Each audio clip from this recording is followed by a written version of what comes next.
Welcome back to our study in the Intertestament period, the countdown to Messiah. I'm Dick Baker, your teacher. Glad to have you with us. And today we're entering into our third and final section. It's all about the cultures and some corruptions, things that went on. We've already looked at part one, religion and politics. And today we're going to have a very interesting time. It's going to be all about coins and a little bit about crooks. So let's get right into this and see what the Lord has for us. You are looking at Israeli coins, and you can see many of them are the same or a flip side. If you have a widow's mite, it might look like this. It would not look like this. All right, the coins in the Bible. It is, and I thought about this is an adventure unto itself from any of the studies of this intertestament period that we've done. Hardly a week goes by that we do not read or cannot read about an archaeological dig turning up coins. Remember, they're in the cities, and cities have a lot of things in common, but one of the biggest one would be coinage and what they would leave behind, what would get lost and not found. So we're always reading about, especially in Israel, it is usually the widow's mite that gets found, and oftentimes it's a bag full of them. So where do we start on learning about this? We need to take a look at the four empire statue of Daniel. This is where we started everything out on this study, is with Babylon. Understanding those empires allows us then to discuss the coins from each of these kingdoms and kingdoms that came up underneath of them, especially the Greek Empire when it divided into four. And then ultimately we'll end with Israel. So here we have the Babylonian Empire, the Persian, the Greek, and the Roman one. And what I've done here is, here again, once again in the orange, is Babylon, Persia, the Greek, which they were the Hellenistic Empire. That was the philosophy. That was all about gods and goddesses. That just ruled their lives and their lifestyles. And then we have Rome in the time of the Lord Jesus Christ. And there are the dates of those empires, basically.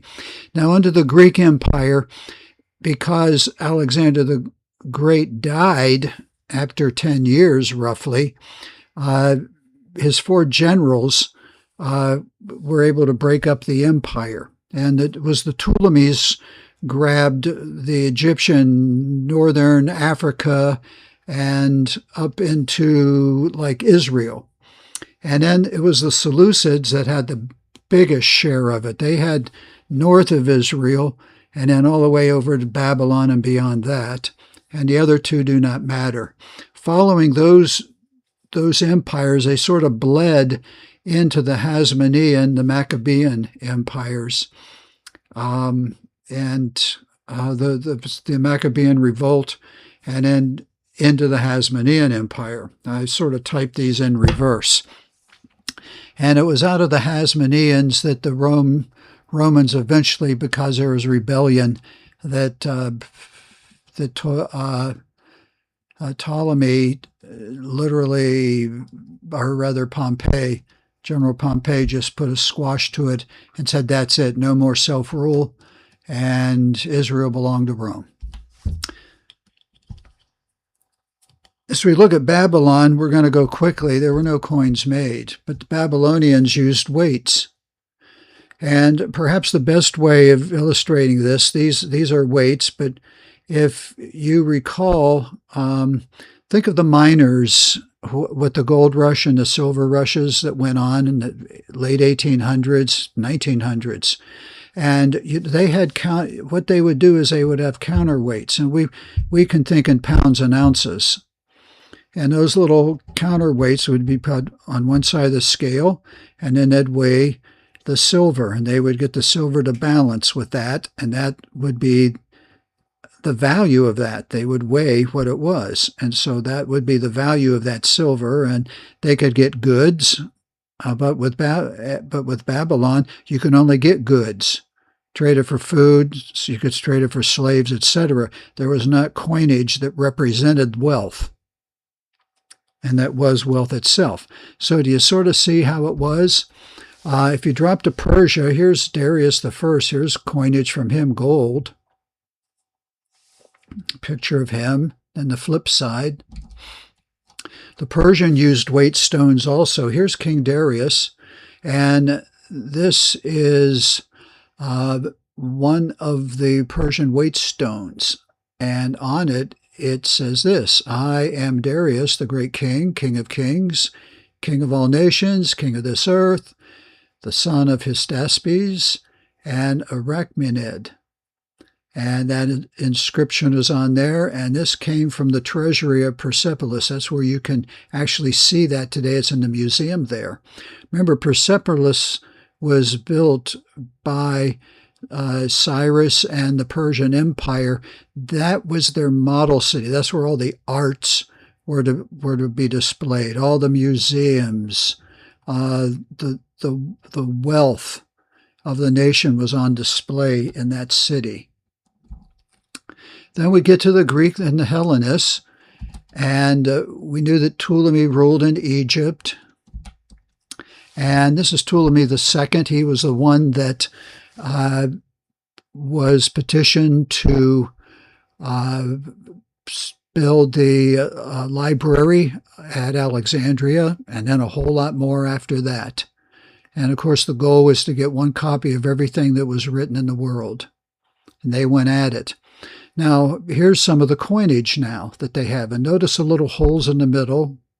You'll see why they are there in a minute when we look at how the coins are made. But just remember they're there. It doesn't really distort it that much. But it was a tool that was needed to break them up out of molds and to try to get them in a round shape. The Seleucids, when they ruled Syria and Persia and Babylon, parts of Asia Minor, then out of them came the Maccabean revolt, the Hasmoneans. The Hasmoneans were just the descendants of the Maccabees. They were started with being the third generation. And then there was Rome in the time of Jesus through the destruction of Jerusalem in 70 AD. So please note, again, Babylon did not have coinage. Coins didn't appear till roughly after 600. The standard with the Babylonians was their weights. And just think of the gold standard and you'll understand the weight system. Or remember the silver rush or the gold rush. From 1100 to 587, waystones were used during the Iron Age. They were smooth, polished, dome-shaped limestone with flat bottoms, so they could sit flat on a scale. Now, here are some of them now. Of course, in order to move them, oftentimes, or to put them on a larger scale or a weight, they would have to put a pole through them. If you're starting to weigh like a weight for an animal of some kind. But then you see one of the smaller ones to the far right, and there's, of course, a broken one. And until 1988, only 211 of the inscribed Judean weights, and the Jews had them, had been found in archaeological excavations.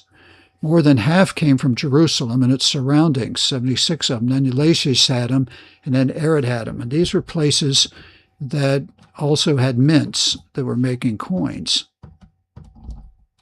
So here's a 2-shekel waystone.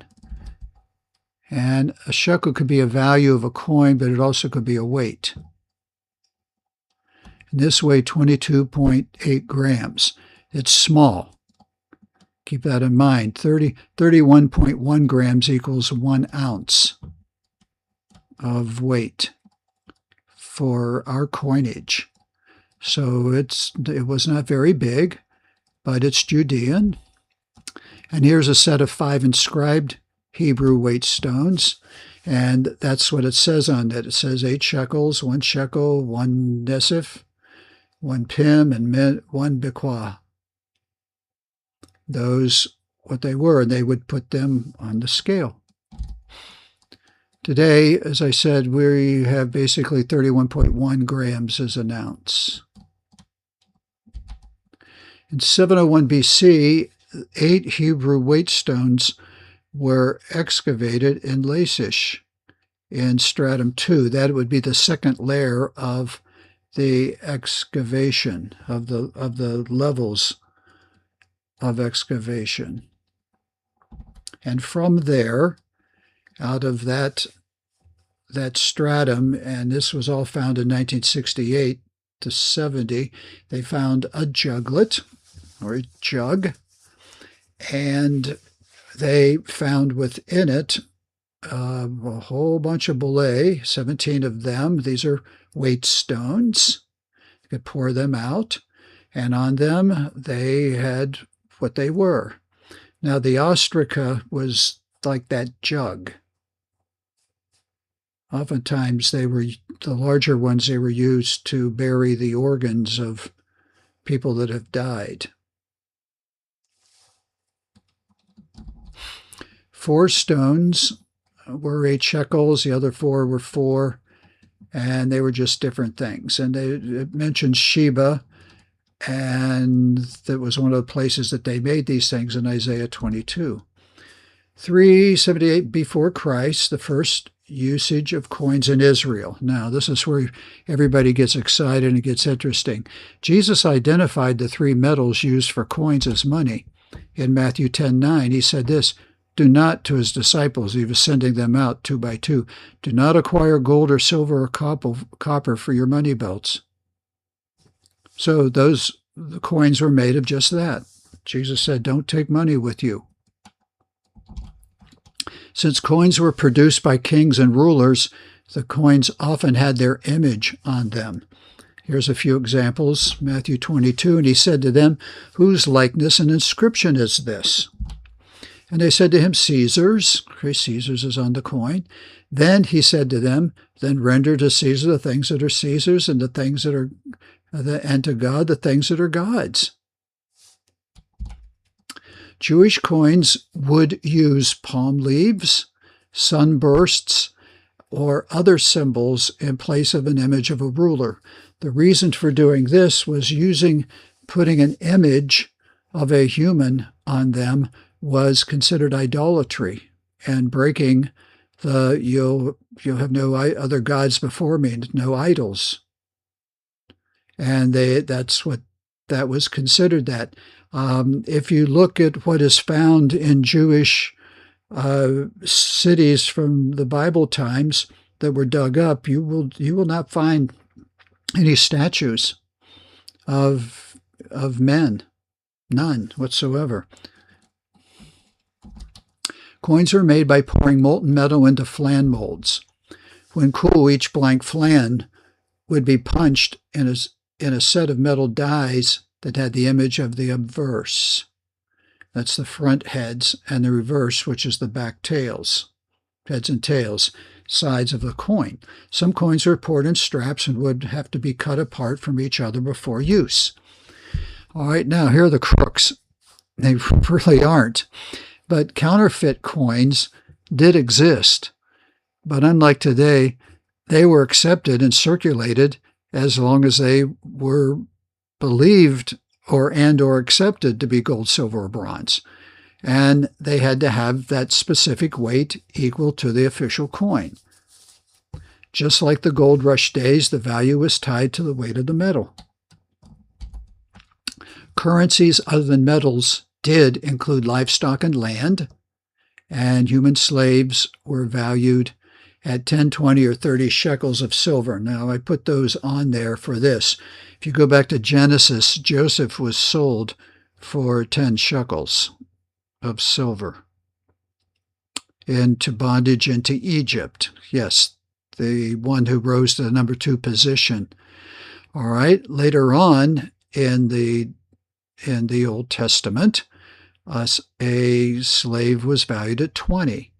And then I'll ask you this. In the New Testament, what was a slave sold for? And what's the best example? Well, if you're looking at 30, That's what Jesus was sold for. God hated dishonest scales and weights.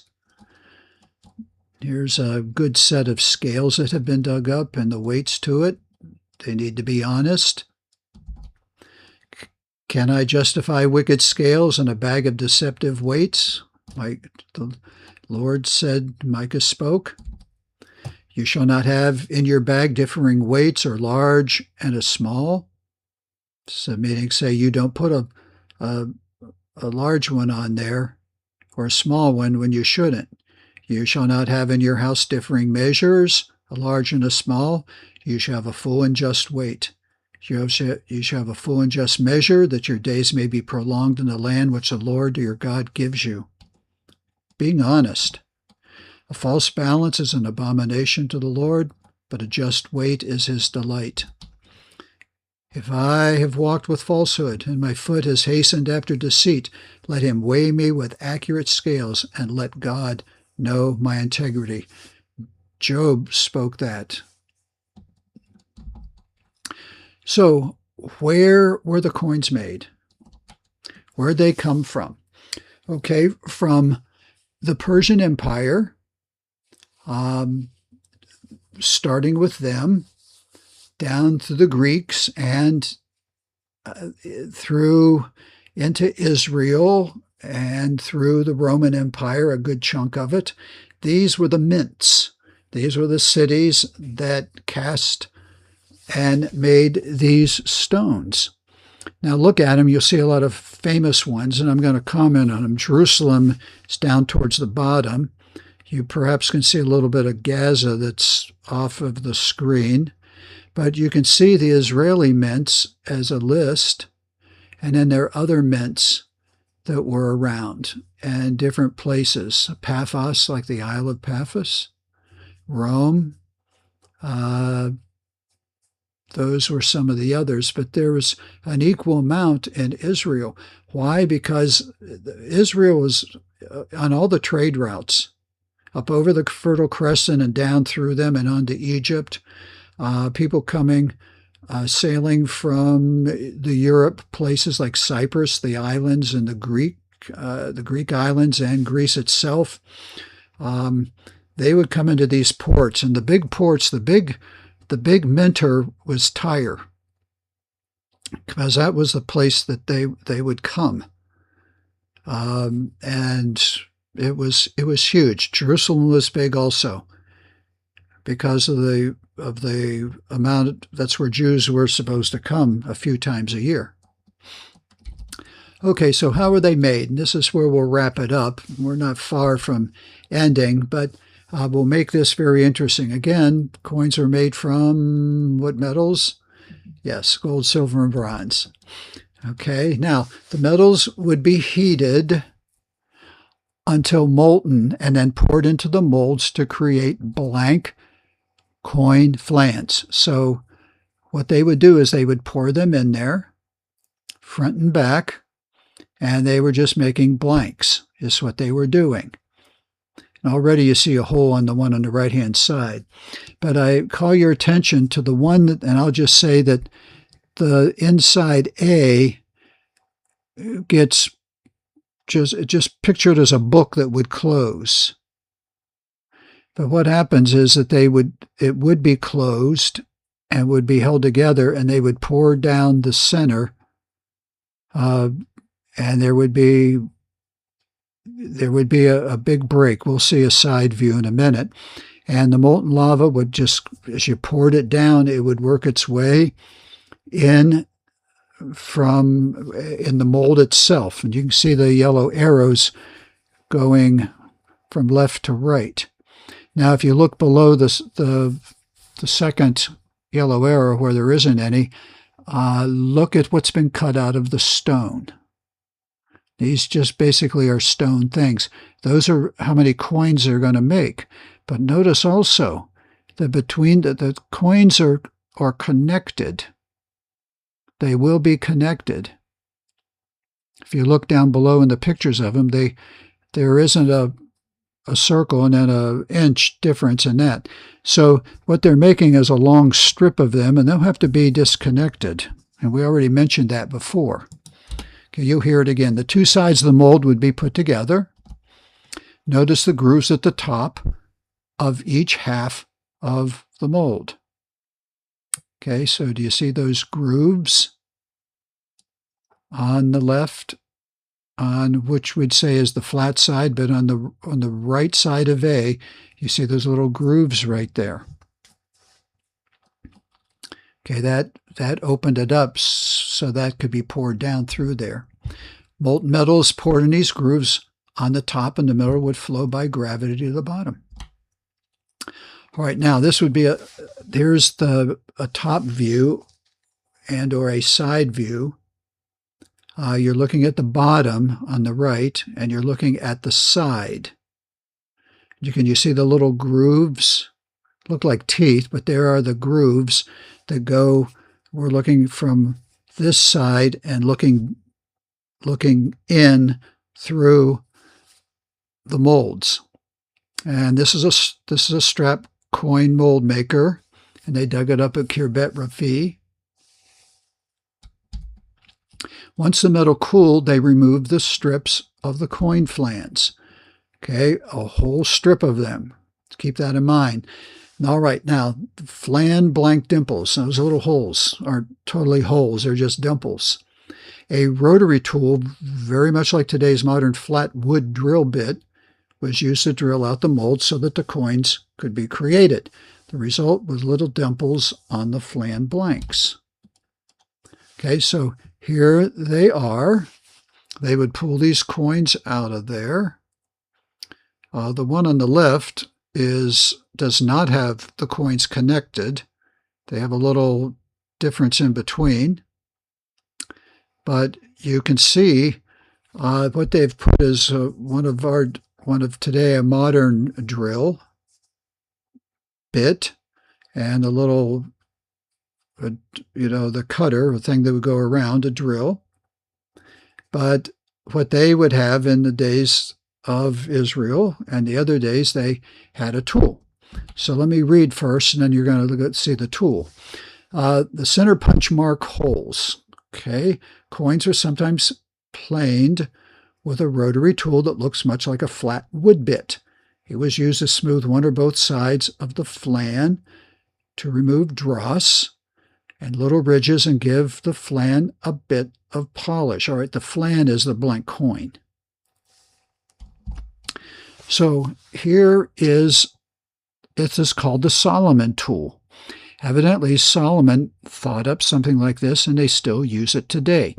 First of all, do you see the little point at the end, the centering anchor? And it's called an anchor tang, and I'm glad they've done this. And by the way, before I go any further, you've perhaps seen a lot of pictures from Bible.ca, Canada/coins.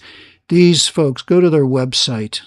So much of this is information they give, and they have tons of stuff I haven't been able to watch and view. They are incredible people and people that love the Lord. Their research is spot on.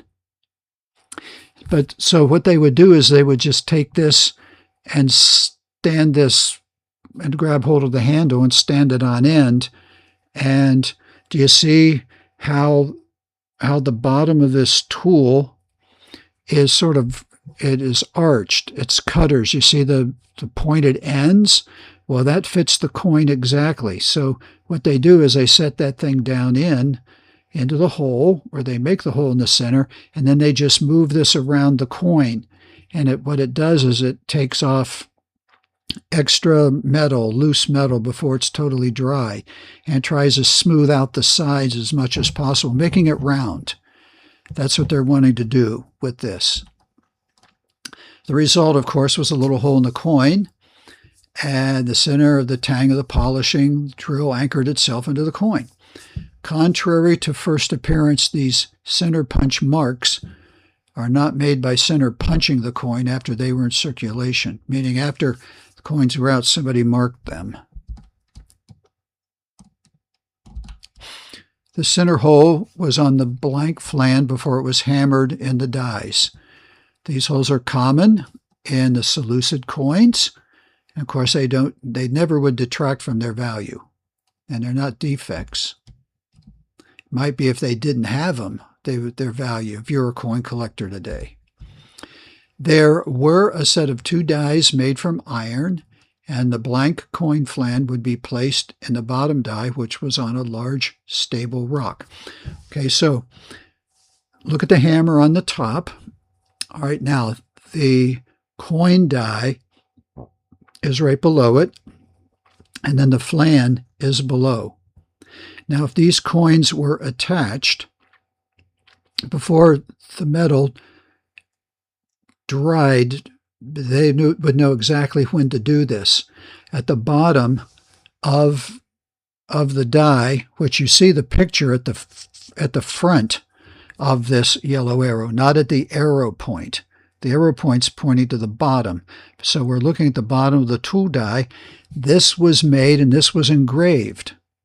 And this would go on one side of the coin. They would have another die made, and that probably would have, I mean, if it wasn't Jewish, it was a picture of somebody. And craftsmen would very carefully make these. And so what they would do with this, while these are still attached, they'd come by and then hammer it, put it down, hammer it, move it, hammer it, move it, hammer it, move it, hammer it, and move it, and hammer it. And then they'd come by and they would break these off. Of course, then they would use that tool and put a little hole in the middle, dead center, and go around it and smooth it on out. Now, if you've seen pictures of Bible coins, I have never seen a perfect coin that on both sides it is spot on and things are dead center. Especially the widow's mites, they are all over the place. Just look at this a minute. The 5 strikes on these 5 flans is the same die, but they're starting to get off center. They all are. They would place the top die on and strike it with a large mallet. The coins would then be cut apart and trimmed of excess metal. All right, and so that finishes that there. Yes, they would turn it over and do the other side, and that's what was important. All right, the next session if you did not view it first, are the 6 coins in the life of Jesus. And I went this far to share with you this because look at all these widow's mites and look at the casting that was done on these. So find something that's very, very common. I'm looking like at the sunburst at the upper right. Do you see that? Like in the middle and then the burst of the sun rays. Then I'm looking down right under the J of Jesus. There's another one. That's not even.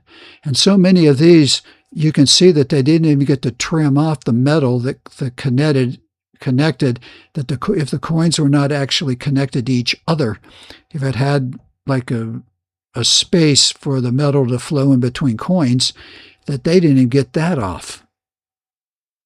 And so coinage was, there was never one the same. There really wasn't. Every coin was a collector's item, if you're looking at it that way.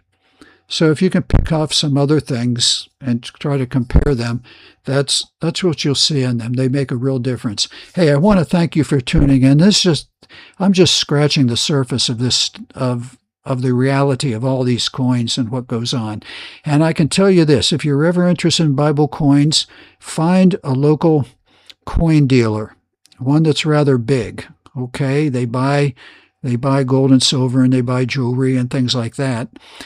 Good chance is that they will have Bible coins. Some will be in proofs that they have been graded and they will be dated. And those come with a larger premium because of accuracy. Others, I have friends that have the graded ones.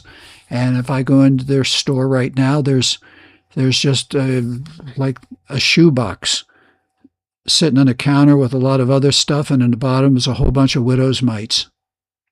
They're just in there, and yes, somebody could reach in and steal, but I doubt that happens often. but they're there. They're not much. So check it out, and maybe if you're not a coin collector, maybe you want to get a hold of at least some of the coins in the life of Jesus. Father, thank you so much for this lesson. Thank you for our friends that have put this together. We pray a special blessing to them because they touch a lot of lives in explaining about Bible coins, how they were made, and when, and just answers a lot of questions. So, Lord, help us to be good stewards of your time with the money we have for you, and teach us things of the Lord. And we'll thank you for it in Jesus' name I pray. Amen. All right, I'll see you for the next study, and God bless you.